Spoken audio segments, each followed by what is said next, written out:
Interpretation of verse 146 of Surah Al-Baqarah. It is reported that Abdullah Umar said that once a Jew and a Jewess were brought to the Messenger of Allah, peace and blessings of Allah be upon him, who committed adultery. After some time, the Jews came to him. He asked, "What does Torah order to do with people who have committed adultery?" They replied, "We paint their faces black, load them with weights, spread their faces in different directions, and lead them around the city." He said, "Bring Torah if you are telling the truth." They brought Torah and began to read. Having reached the verse, which contained the command to throw stones at the adulterer, the young man covered this verse with his hand and then read what was before him and what was after him.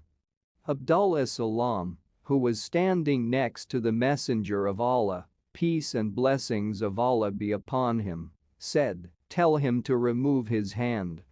When he removed his hand, under it was verse with an instruction to throw stones at adulterers.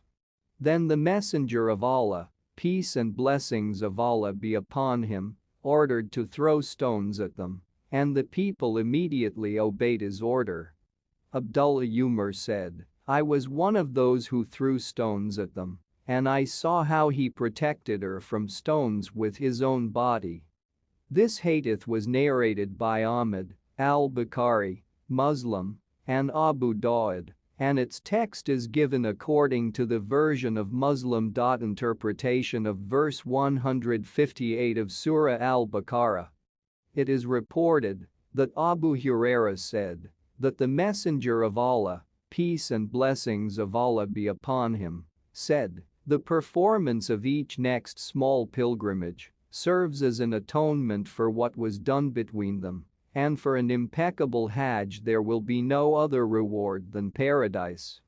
This hadith was narrated by Ahmad, Al-Bukhari, Muslim, at Tirmizi, and Nasai and Ibn Majah. It is reported that Urva said that he once said to Aisha, "Look at the words of Allah Almighty, verily, as Safa and Al-Marwa are one of the ritual signs of Allah.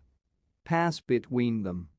By Allah, this means that if someone does not make a detour between as Safa and Al-Marwa, then he also will not make sin. She said, "It is bad what you said, nephew." If this verse meant what you understood from it, then there would be no sin on the one who did not pass between them, but it was revealed about the answer.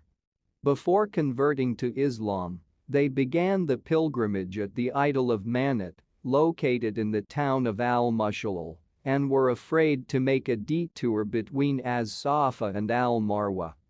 After converting to Islam, they asked the Messenger of Allah, peace and blessings of Allah be upon him, about this, "O Messenger of Allah, we used to be afraid to make a detour between as-Safa and Al-Marwa." And then Allah Almighty sent down the verse, "Verily, as-Safa and Al-Marwa are one of the ritual signs of Allah." The Messenger of Allah, peace and blessings of Allah be upon him, ran between them, and no one has the right to refuse it. She then told this to Abu Bakr Abdur Rahman, who said, "I have never heard of this before. I heard from knowledgeable people that everyone went around between as-Safa and Al-Marwa. Obviously, except for those mentioned by Aisha, who started the pilgrimage at the idol of Manat." When Allah Almighty mentioned in the Quran about going around the Kaaba and did not mention running between as-Safa and Al-Marwa, people asked, "O Messenger of Allah, we used to go around between as-Safa and Al-Marwa." Allah sent down an order regarding the circumambulation around the Kaaba, but Velo did not say anything about as-Safa and Al-Marwa. Will it be a sin on us if we pass between as-Safa and Al-Marwa?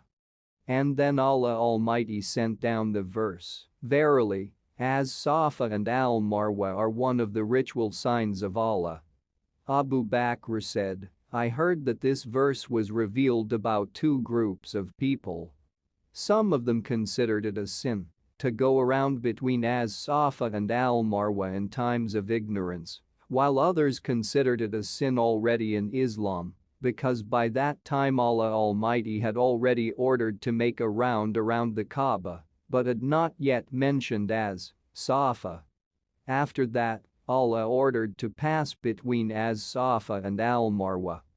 This hadith was narrated by Al-Baqarah, Muslim, at-Tirmizi, Abu Dawud, and Nasai, Ibn Majah, Ahmad, Malik.